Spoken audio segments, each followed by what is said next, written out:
যে নিত্যদিনের মানুষের যে দুর্ভোগ, এটা মানুষকে প্রতি মুহূর্তে পোহাতে হচ্ছে। বাংলাদেশে বহু বছর পর ৩,৭০০ মেগাওয়াটের উপরে বিদ্যুৎ ঘাটতি দেখা গেছে। বিদ্যুৎ বিল গত ২ মাস ধরে ডাবল ট্রিপল আসছে। বাজারে গেলে মানুষের অবস্থা ভয়াবহ। গতকালকে আমি এলিফ্যান্ট রোডে থাকি, আমি বাসায় ফিরছি, তখন খুব বেশি রাতও না, 7:30 8টা এরকম, দোকান আস্তে আস্তে বন্ধ হচ্ছে। 60 থেকে 70 জন ছেলে, 60 থেকে 70, 60 to 70, প্রত্যেকের হাতে হকি স্টিক, সামনের দুজনের হাতে চাপাতি, খোলা রাস্তা দিয়ে গেল।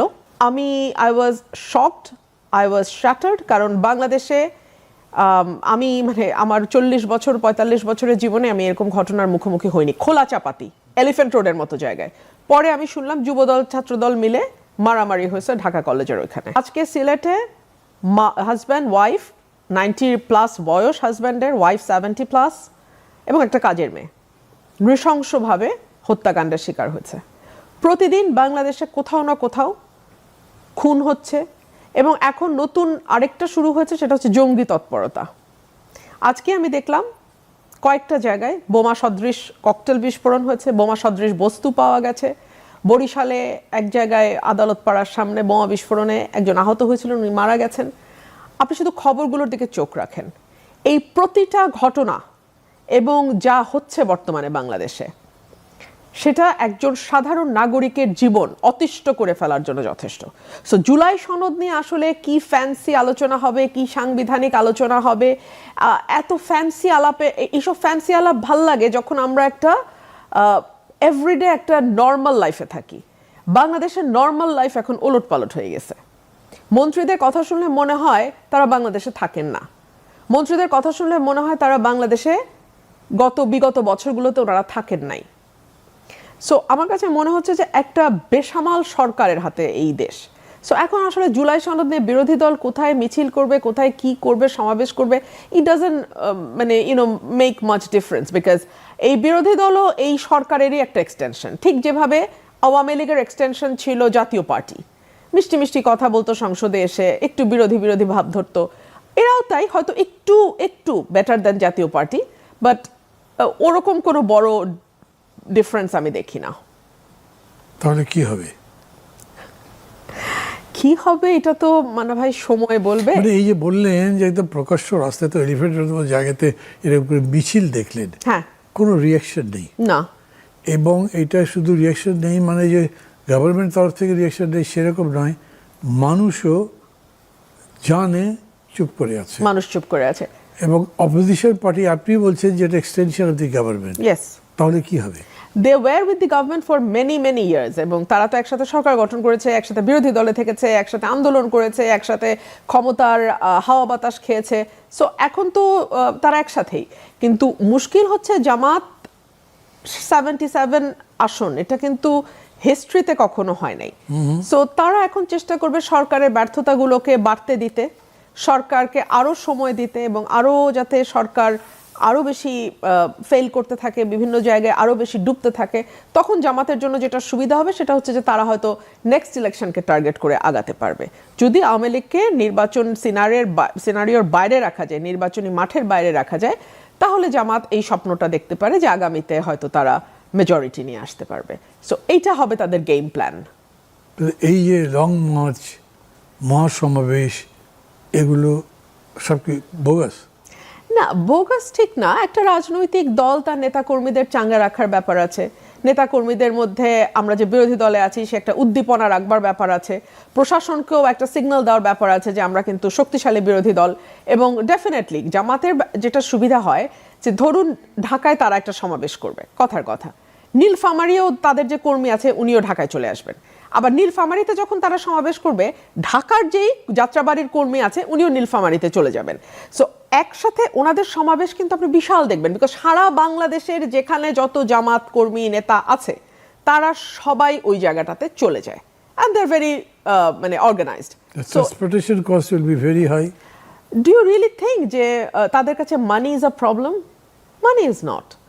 তাদের আমি জানি না সোর্স অফ ইনকাম কি, বা এটা তারা, আমি যেহেতু দলের না আমার পক্ষে তো বলা মুশকিল।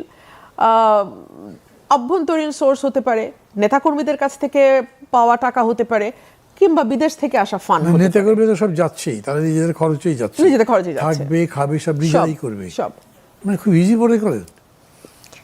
ইজি মনে করি না, কিন্তু ব্যাপারটা জামাতের জন্য ইজি মান না ভাই। আমরা জামাতের রাজনীতি করি না বলে হয়তো বুঝতে অসুবিধা হয়, কিন্তু বাইরে থেকে যতটুকু বুঝি বিএনপি বা আওয়ামী লীগের মতো তো আর ওদের স্ট্রাকচার ইজ কমপ্লিটলি ডিফারেন্ট। কারণ আমরা যখন বিরোধী দলে ছিলাম, বিএনপির একটা কর্মী জেলে গেলে তার খোঁজ কিন্তু কেউ নিত না, তার পরিবারকেই দৌড়াতে হতো। কিন্তু জামাতের একটা কর্মী যখন জেলে যেত, আমাদের কানে খবর আসতো যেটা, যে দল থেকেই তার ফ্যামিলিকে দেখাশোনা, তার ফ্যামিলিকে সমস্ত সাপোর্ট দেয়া, বাজার খরচ থেকে শুরু করে সবকিছু তারা করে, এবং তারা দরিদ্র পরিবারের ব্রিলিয়ান্ট ছেলেদেরকে বেছে নিয়ে কাউকে ব্যারিস্টার বানায়, কাউকে ডাক্তার বানায়, কাউকে আরও মানে অন্য কোনো ফিল্ডে যদি তার ক্যাপাসিটি থাকে সেই দিকে তারা ইনভেস্ট করে। সেই কারণে আপনি দেখবেন যে মানে মুখ খুললে আপনি বুঝবেন যে মানে the background shows everywhere, but brilliance যদি তাদের থাকে, মেধা যদি থাকে, জামাত তাদেরকে ইয়ে করে, নার্চার করে। আপনি যা বলছেন, আর this critique of the Jamaat Islam or ইউরোজাইজিং? This is my analysis.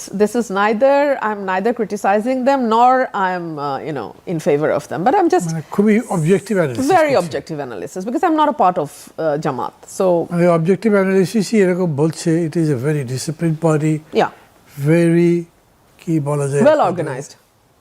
Organise তো বটেই, খুবই প্ল্যান মাফিক চলে এবং একদম সেরকম করেই যাচ্ছে। একদম। তো সেই পার্টি কি কারণে 5 বছর পর্যন্ত অপেক্ষা করবে? তাদের তো একটা রিস্কও আছে যে এর মধ্যে আওয়ামী লীগ ফিরেও আসতে পারে। মানে ভাই, আমি একবারও 5 বছর বলি নাই। আমি বলছি তারা অপেক্ষা করবে যতদিন পর্যন্ত না তারা মেজরিটি পাবে বলে তারা মনে করবে। যেই মুহূর্তে তারা বুঝবে সরকারের ফেলিয়ার যত বাড়তে থাকবে, আওয়ামী লীগকে যদি আপনি মাঠের বাইরে রাখতে পারেন, তাহলে হয়তো 2 বছর, 3 বছর, 2.5 বছর, যখন তারা বুঝবে যে 77 will be 152, তখনই সিনারিও আলাদা হয়ে যাবে। এটা কি বোঝা সম্ভব মনে করেন?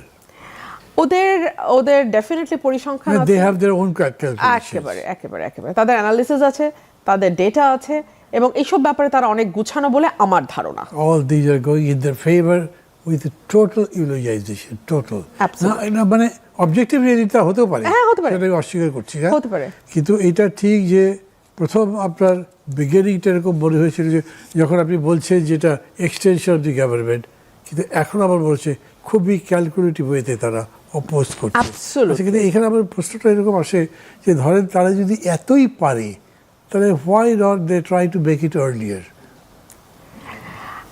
মানা ভাই, আসলে মাঠে এতদিন দুটো দলের রাজত্ব ছিল, দ্বিদলীয় ব্যবস্থা, 1। 2 হলো 71-এর একটা বিশাল ব্যাগেজ তাদের উপর ছিল এবং আছে।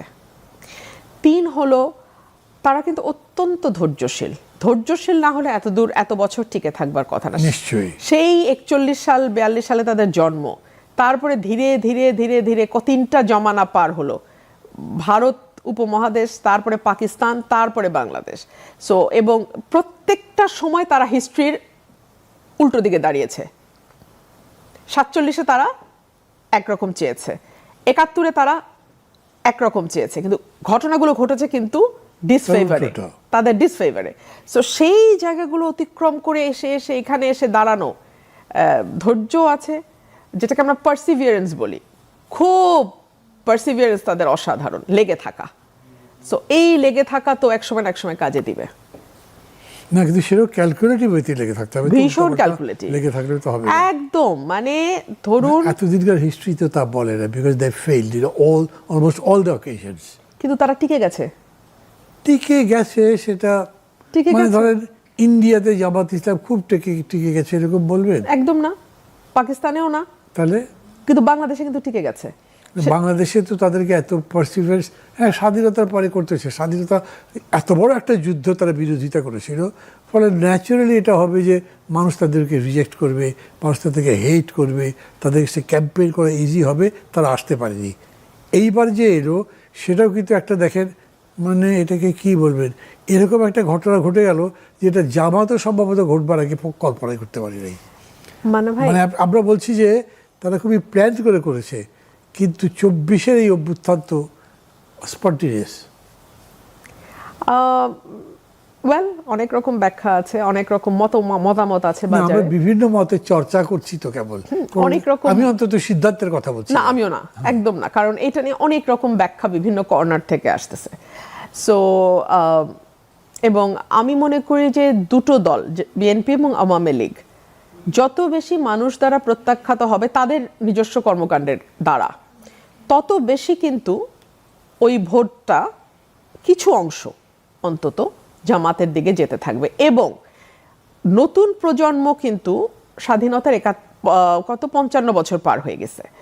সো ওটার সাথেও কিন্তু সময়ের একটা গ্যাপ বাড়ছে। আপনার চোখে দেখা মুক্তিযুদ্ধ একটা 20 বছরের ছেলে কিন্তু সেভাবে ধারণ করবে না, বা করে না, বা করছে না। জি। এবং তারা দেখেছে মুক্তিযুদ্ধকে নিয়ে রাজনীতি, দীর্ঘ সময় বাংলাদেশের মাটিতে মুক্তিযুদ্ধ নিয়ে রাজনীতি হয়েছে, এখনো হচ্ছে। সো ওদের চোখে কিন্তু এই যে আবেগটা, এটা ধীরে ধীরে অপসৃয়মান, ধীরে ধীরে মুছতে থাকবে। এবং আমি খুব অবাক হব না যদি সেই জায়গায় এই আবেগটা শেয়ারই করে, তো তারা সেই আবেগ ধারণ করে, because they did see it for themselves. তো তখন কি হচ্ছে যে ওরা যা তাদের চোখের সামনে নেই, ওই আবেগ কিন্তু এটা একটা বাড়ানো আবেগ, কিছুটা বইয়ে পড়া, সিনেমায় দেখা, গান শোনা, বাবা মার কাছে শোনা, ওইটা ওই আবেগটা যে আমার মধ্যে হবে না, ওটা তো হবে না। এবং যারা মুক্তিযুদ্ধ নিজের চোখে দেখেছেন, সেই 71-ও যার জন্ম হয়েছে তার বয়স এখন 55, তো ওই সময় যার বয়স 20 সে এখন 75, সে দাদা নানা হয়ে গেছে, তাই না? সো নাতি নাতনিদের সাথে সেই গল্পের মাধ্যমে হয়তো বিষয়টা ধারণ করছে। আর আজকালকার ছেলে মেয়েরা কিন্তু অত বই পড়ে না, মান্না ভাই, এটাও আমাদেরকে মানতে হবে। তাদের ইজিয়েস্ট কুইকেস্ট ওয়ে হচ্ছে চ্যাট জিপিটিকে তারা জিজ্ঞেস করে, এআই কে জিজ্ঞেস করে, এখন এআই তার মতো করে বলে। সো এইরকম একটা জমানায় আপনি সেই আবেগ, সেই ভালোবাসা, সেই অনুভূতি ধরে রেখে নতুন প্রজন্মকে কেবলমাত্র 71 দিয়ে আসলে বা মানে ওই আবেগটা দিয়ে, ওই শুদ্ধতম আবেগটা দিয়ে আসলে কতটুকু আমরা আমাদের প্রজন্মকে চালাতে পারবো, পরবর্তী প্রজন্মকে, এটাও আমার একটা বড় প্রশ্ন। যদিও আমার সাবজেক্ট চেঞ্জ করতে চাই না, তবু আপনাকে জিজ্ঞেস করি, তার মানে আপনি মনে করছেন আবেগ বা ভালোবাসার রঙ্গ বদলাচ্ছে, চরিত্র বদলাচ্ছে? আমরা এখন যেই সোসাইটিতে বাস করছি, আমি অন্তত 10 বছর আগেও এরকম সোসাইটি দেখি নাই। এত রুথলেস, এত নিষ্ঠুর এবং এত আত্মকেন্দ্রিক সমাজ, আমরা এরকম সমাজে তো বেড়ে উঠি নাই, মান্না ভাই। এখন আমি তো মাঝ বয়স হয়ে গেছে, তাই না? সো আমাদের বেড়ে ওঠাও তো আসলে আমি 30-40 বছর আগের কথা বলছি। সেই সময়কার সমাজের সাথে তো আপনি এই মেকানিক্যাল সময়ের কোনো তুলনা করতে পারবেন না, হয় না, হচ্ছে না। মানে আমি একটু দর্শকদের থেকে সবাই চাইছি একটা ঘটনা বলবো। মানে আপনি তো মাঝ বয়স বললেন, আমার তো প্রায় শেষ বয়স পড়া ছিল, 76। আমি হেমন্তের গান পছন্দ করি, আমাদের জেনারেশন সবাই হেমন্ত, মানে হেমন্ত, তারপরে ধরে যে সন্ধ্যা কিংবা উত্তম কুমার, সুচিত্রা সেন, এগুলোর পাগল আমরা এখনও আছি। তো আমি এক রাত্রেবেলা 10টার দিকে আমার ঘরে লাইটটা নিভিয়ে দিয়ে একটা ডিম লাইট জ্বালিয়ে গান শুনছি, পড়ছিলাম, পড়তে পড়তে গান শুনছি, দরজাটা ভেজানো। আমার ছেলে তখন দেশে আছে, ও তখন গ্রেড 9-এ পড়ে, বেশ কয়েক বছর আগের কথা। দরজাটা খুলে ঢুকে আমার পাশে দাঁড়ালো। তাই ভাবছি কিছু হয়তো বলবে টলবে, অপেক্ষা করতে লাগলাম, সে কিছু বলে না। কিছু আমি জিজ্ঞেস করছি, কি আব্বু কিছু বলবে? আমরা বলছি কী করছো, আমাকে জিজ্ঞেস করছে। সে ডোন্ট ইউ সি, আমি তো গান শুনছি। এগুলো গান? আমি বললাম তুমি জানো গান কে গিয়েছে? আমার তো জানার দরকার নেই, এগুলো কি গান নাকি? তা আমি বললাম যেটা হেমন্তের গান, he is such a big artist, এই যা বলার। এইসব গান শুনে বিপ্লব করতে পারবে না, আর যাই কেউ সমাজ বদলাতে পারবে না। ও বেরিয়ে চলে গেল। তো মানে এইটা দিয়ে একটা তো আপনি বললেন ক্রুয়েল সোসাইটি, আত্মকেন্দ্রিক, এই আর একটা হচ্ছে কালচারটাও চেঞ্জ হয়েছে, attitude towards life is also changed. তো এইটা একটা অনেক বড় প্রশ্ন। কিন্তু আমি বললাম যে আমি প্রসঙ্গটা বদলাতে চাই না, তবু জিনিসটা বলে রাখলাম মাঝে।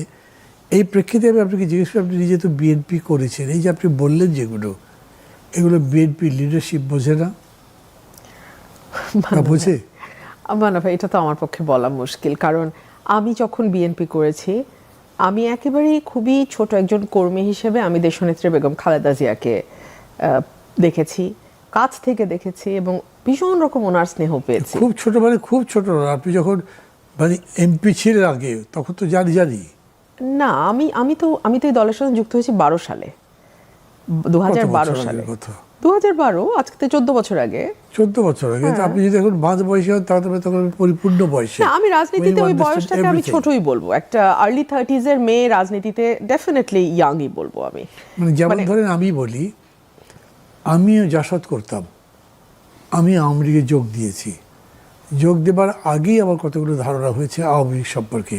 কীরকম, ধরেন আমি প্রথম জেলে যখন গেছি, জেলে ঢুকলাম, পরের সকাল আমি লক আপের পরে গেছি, পরের সকালবেলা একদম সব নেতারা চলেছেন যারা ওই ডিঙ্গু জেলে ছিলেন, যেখানে গুলি হয়েছে, এই তাজউদ্দিন সাহেবরা মারা গেছেন, সেটাতে কোরবান আলী সাহেব আছেন, আব্দুল আজিজ সাহেব আছেন, শেখ আজিজ, আব্দুল সামাদ আজাদ, এরা সবাই।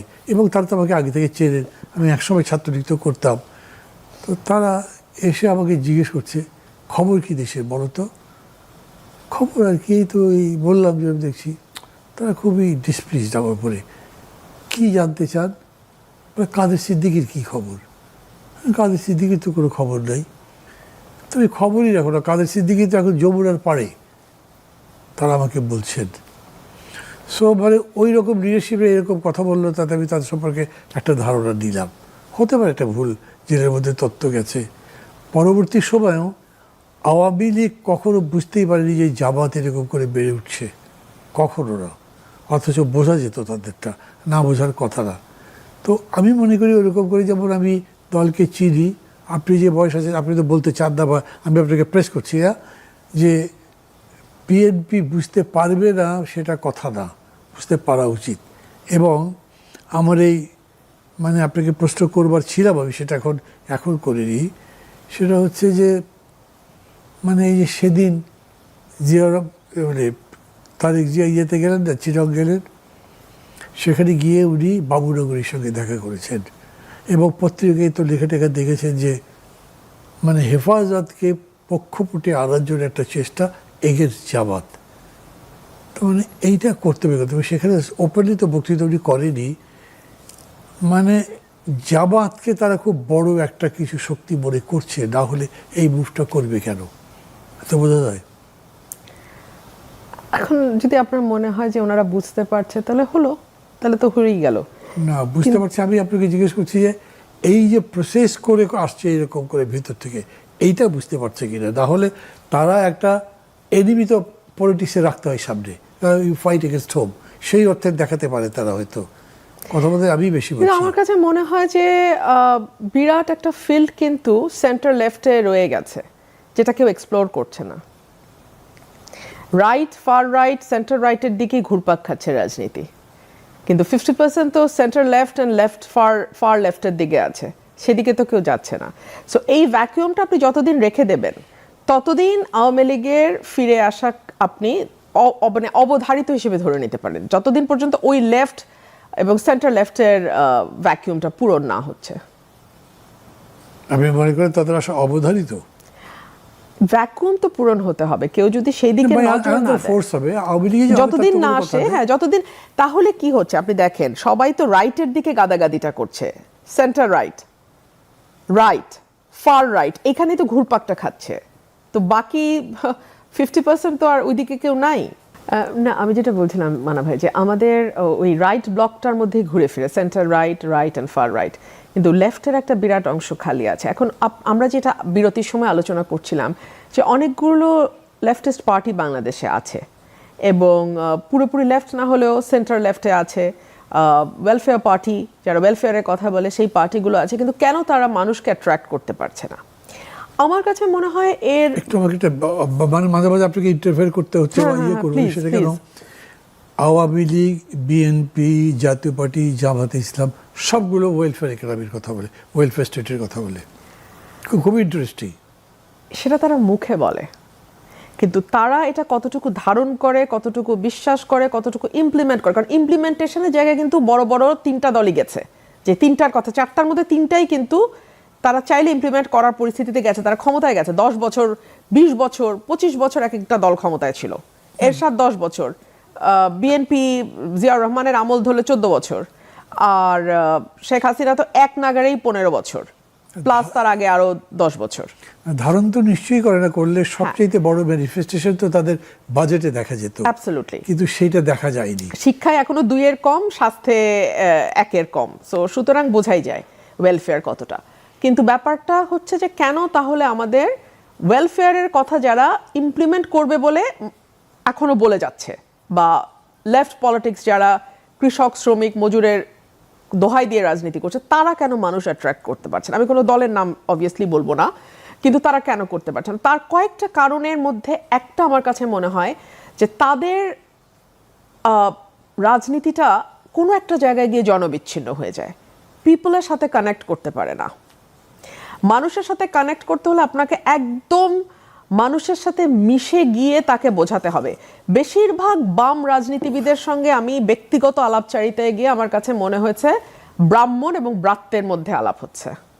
আমি ব্রাত্য, তারা ব্রাহ্মণ, কারণ আমি বিএনপি করি, মানে কিছুদিন আগে পর্যন্ত বিএনপি করতাম। সো আমি তাদের চেয়ে মেধায় খাটো, আমি তাদের চেয়ে পড়াশোনায় খাটো, আমি তাদের চেয়ে বোধ বুদ্ধিতে খাটো, আমি তাদের চেয়ে রাজনৈতিক জ্ঞানের প্রজ্ঞায় খাটো। এবং অনেকে তো আমাকে মুখের উপর বলেছে, আপনি পড়াশোনা করেন, আপনি কিভাবে বিএনপি এর মতো একটা দল করেন, বা আওয়ামী লীগের মতো একটা দল, মানে আপনাদেরকে হয়তো প্রশ্ন করবে যে আওয়ামী লীগের সাথে আপনি কিভাবে ছিলেন। সো এই যে নিজেকে ব্রাহ্মণ ভাবার একটা প্রবণতা আমি বাম রাজনীতিবিদদের অনেকের মধ্যে দেখি, আমি সবার মধ্যে বলবো না, তবে আমার কাছে মনে হয় যারা একেবারে মাটির মানুষের কথা বলে তাদের আরো অনেক বেশি গ্রাউন্ডেড হয়ে পলিটিক্স করার কথা ছিল, সেটা তারা করে নাই। 1, 2 হচ্ছে বাংলাদেশের রাজনীতিটা দীর্ঘ সময়ের ধরে একটা বিনা পুঁজির ব্যবসার মধ্যে পরিণত হয়েছে। সো এখানে যারা যুক্ত হয় তারা ওই আশা নিয়ে যুক্ত হয় যে তারা কোনো একটা নেতার পিছনে দৌড়াবে এবং একসময় না একসময় দল ক্ষমতায় যাবে এবং সে তার 7 পাস বা 8 পাস যে তার শিক্ষাগত যোগ্যতা, বা 5 pass, whatever be the case, সে কয়েকশো কোটি টাকার মালিক হবে। এবং এটা হয়েছে, বাংলাদেশে হয়েছে ভাই। এবং বহু এমপি আছেন যারা ঠিক মতো পড়তেও পারেন না, কিন্তু তারা এমপি হয়েছেন। এবং সেখানে অস্ত্রের খেলা আছে, সেখানে অর্থের খেলা আছে, সেখানে রাতে ব্যবসার খেলা আছে, সেখানে নানান রকম খেলা আছে, শুধু নাই রাজনীতি। সো এই যে একটা অভ্যস্ততা গত 30, 40, 50 বছর ধরে বাংলাদেশের রাজনীতিতে গেড়ে বসেছে যে আমি খালি হাতে আসব এবং যে কোনো উপায়ে ধনী হয়ে বের হব, সেটা একটা বড় রোল প্লে করেছে। যে আমরা আলাপ করছিলাম যে বড় দলগুলোর পিছনে যায়, কেন ওয়েলফেয়ারের কথা যারা বলে তাদের কাছে যায় না। 3 নাম্বার যেটা আমার কাছে মনে হয় যে পলিটিক্সটা এখন খুব এক্সপেন্সিভ হয়ে গেছে মান্না ভাই, it's very expensive. Unless you have some মানে অবৈধ ব্যবসা and illegal source of income, it is very difficult to manage, very difficult. এবং এক একটা ইলেকশনে আমি যখন আমার সহকর্মীদেরকে জিজ্ঞেস করি যে অনেস্টলি বলেন কত টাকা আপনাদের খরচ হয়েছে, আনবিলিভেবল অ্যামাউন্ট। সেখানে তো আমি তো পিনাট, আমি তো যেটা খরচ করছি ওটা পিনাট আমি বলবো। হ্যাঁ, এই যে ইলেকশন কমিশনে বলে দেয় 25 লক্ষ টাকা, এটার কোনো সুপারভিশন আছে? এইটার কোনো কিছু আছে ভাই, আমাকে বলেন। সো এগুলোই নির্বাচন কমিশনও জানে 25 লাখ না 25 কোটি খরচ হবে, আর যে নামের সেও জানে। এখন বাম রাজনীতি যারা করেন, আদর্শের কথা বলেন এবং কিছুটা আদর্শের চর্চা তারা করেনও, এবং অনেক বেটার আমার কাছে মনে হয় যে বর্জুয়া দলগুলোর তুলনায়, তাদের ব্যক্তিগত জীবন চরিত যদি আমরা তুলনা করি, কেউ ফেরেশতা না, but if you compare, so সেই জায়গায়ও তারা কিছুটা পিছনে পড়ে যায় অর্থের দিক থেকে, পেশি শক্তির দিক থেকে। পলিটিক্সে যেটা হয় কি মানা ভাই, এখন পলিটিক্সে আপনার বয়ানের সাথে যদি মাঠের সম্পর্কটা যুক্ত না হয়, আপনি বলছেন খুব ভালো, আপনি লিখছেন খুব ভালো, আপনার আন্ডারস্ট্যান্ডিং খুব ভালো, কিন্তু সেটা যদি আপনি সহজভাবে সাধারণ মানুষের মধ্যে ডিসিমিনেট করে দিতে না পারেন এবং ডিসিমিনেট করে সেই জায়গায় কানেক্ট করে তাদেরকে আপনার পেছনে নিয়ে আসতে না পারেন, তাহলে তো আপনি রাদার একজন আমি বলবো যে বুদ্ধিজীবী কিংবা একজন সিভিল সোসাইটি মেম্বার যেটা করছে, কিন্তু পলিটিশিয়ান হতে হলে তো আপনাকে ওই সেতু বন্ধটা রচনা করতে হবে। ওই সেতু বন্ধ না হলে তো মুশকিল। আপনি বুঝতে পারছেন কি আপনি একটা নতুন মানে স্কুল অফ থটের কথা বলছেন এক অর্থে।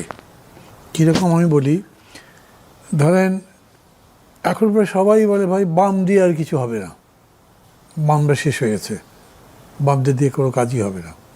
মানে আমি অন্তত আমার সামনে অনেককেই বলতে দেখেছি, বাম মোর্চা তো একটা আছে, একটা না দুটো মোর্চা বা বেশিও থাকতে পারে, তাদেরকে বলে ভাই এগুলো বাম টাম করে কোনো লাভ আছে, এগুলো বাদ দিয়ে দেন।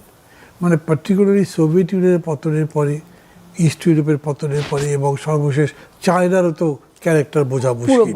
তো এগুলোর কারণে ওই কথাটা তাদেরকে বেশি করে বলে, এবং তারা বলতে চায় যে বরঞ্চ যেটা আপনি বলছেন মানে লেফট অফ দি সেন্টার বা সেন্ট্রাল লেফট যেরকম করে বলেন, ওই রকম কিছু হলে বোধহয় বেশি ভালো হয় এরকম বলে। কিন্তু পলিটিক্যাল পার্টিগুলোর পক্ষ থেকে এরকম করে ডাইরেক্ট কোনো কথা বলা হয়নি।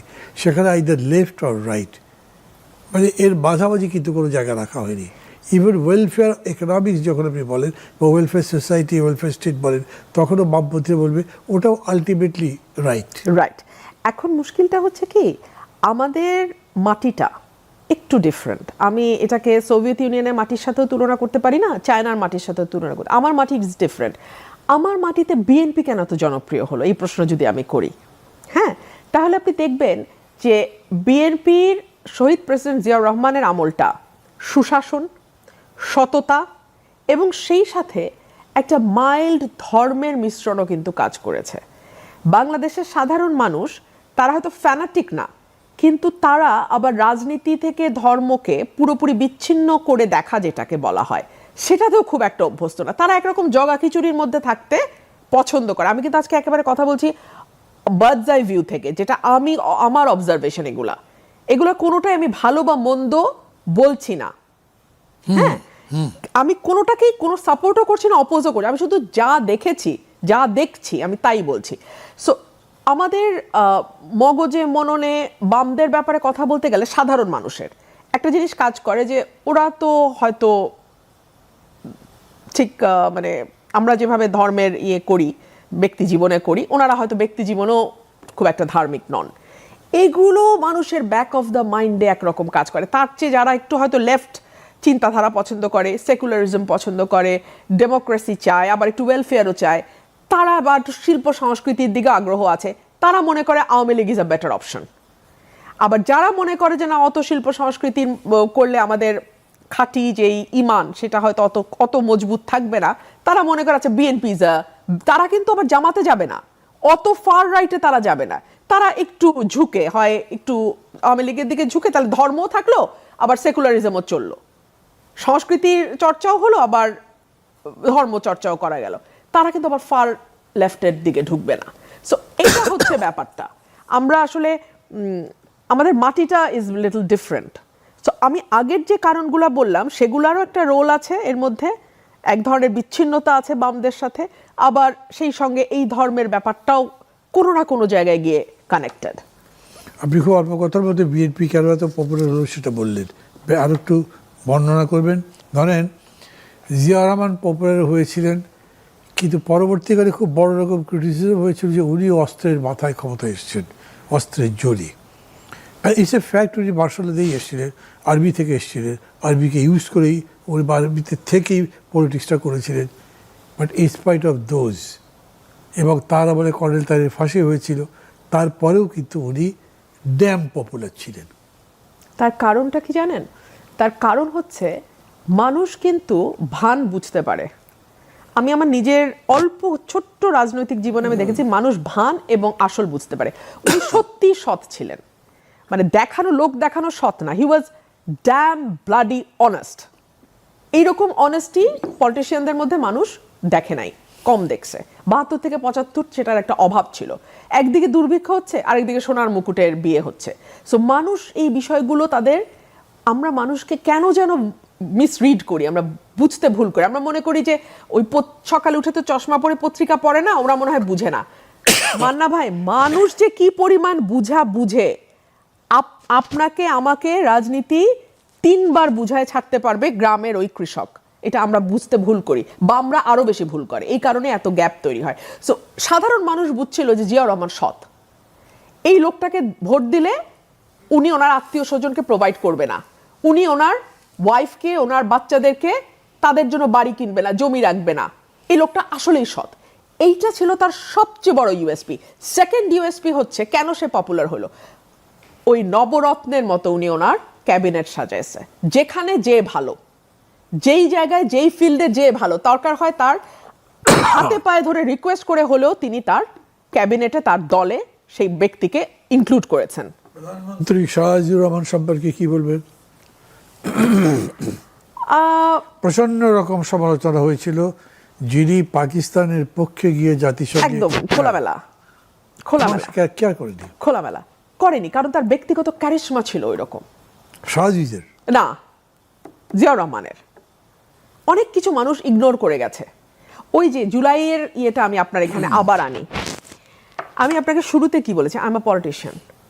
জুলাই চার্টার লং রানে বাংলাদেশের জন্য একটা প্রভাব রাখবে আনডাউটেডলি, কিন্তু আমার আজকের সমস্যাটা কি, আমি সেটা নিয়ে কথা বলতে বেশি আগ্রহী। সো মানুষ চিন্তা করেছে রাজাকারকে পদ দিয়ে, ঠিক আছে এটা আমার পছন্দ হয় নাই অনেকের, কিন্তু আমার আজকের দৈনন্দিন জীবনে যেই সমস্যাগুলো আমি অতীতে ফেস করছি সেখান থেকে আমাকে এই সরকার কতটা রিলিফ দেওয়ার চেষ্টা করতেছে, আমার লাইফটাকে ইজি করার কতটা চেষ্টা করছে, এই হিসাবগুলো কিন্তু মানুষ করে। মানে ধরেন আমি যদি আপনাকে এই প্রসঙ্গে প্রশ্নটা করি যে জিয়াউর রহমান শুধু পপুলার ছিলেন এরকমই না, উনি একটা দল করলেন, সেই দল করার প্রক্রিয়ার অনেক প্রশ্ন করা গেছে, করেছে সবাই, তারপর সেই দলটা দাঁড়িয়েছে এবং সেই দল এখন দেশের এক নম্বর দল। অতীতেও যখন সবাই আওয়ামী লীগকে এক নম্বর দল বলেছিল, ট্র্যাডিশন ওই মিলে মিলে হয়তো বলা গেছে, কিন্তু এখন যদি আপনি দুটোর কম্পেয়ার করেন তাহলে কোনটা কার চেয়ে বড় সেটা বলা খুব মুশকিল হয়ে যাবে। আর আওয়ামী লীগ এত বড় একটা স্বাধীনতা যুদ্ধে এক ফর্মে তো নেতৃত্বই দিয়েছে, তো তারপরেও সেই আওয়ামী লীগ মাত্র 3.5 বছরের মাথায় এই যে গেল, আর তো ওই পপুলারিটি পেলই না। রিজন কি? এইটার একটা বড় কৃতিত্ব আমাদের ভালো কারো কারো নাও লাগতে পারে, দেশনেত্রী বেগম খালেদা জিয়ার। পুরো 80s উনি ওনার একটা ডিফারেন্ট ইমেজ তৈরি করতে পেরেছিলেন বাংলাদেশের রাজনীতিতে এবং সাধারণ মানুষের মধ্যে। ওই যে আমি বলেছিলাম মানুষ ভান আর সত্যটা খুব বুঝে, মান্না ভাই এত বুঝে যেটা অবাক হতে হয়, এত বুঝে যে এই মানুষটা যা বলেছেন তাই করেছেন, যা বিশ্বাস করেছেন তাই বলেছেন, কোনো রকম ভান ভনিতা মানুষকে মানে ডাইভার্ট করা এটা বেগম জিয়া করেন নাই।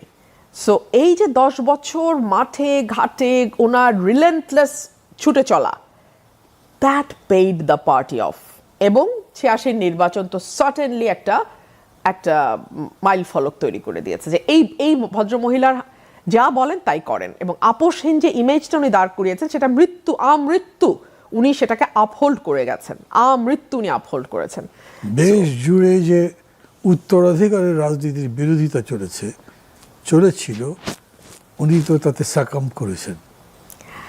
দেখুন আমাদের তো একটা বিষয় মানতে হবে যে আমরা আসলে পারফেক্ট ফেরেশতা নিয়ে আমরা পলিটিক্স বা আমরা কেউ ফেরেশতা নই। না আপনি ওইটা বোঝাবো, আমি কিন্তু আবার প্রশ্ন মানে আমার প্রশ্ন নয়, এটা আপনি পলিটিক্যালি এক্সপ্লেইন করেন এত কিছুর পরেও, মানে এটার পরে উনি সেই পপুলারিটি বিশেষত তার এই জানাজার সময় যেটা দেখা গেল, এরকম ইতিহাসে কটা পাওয়া যায়?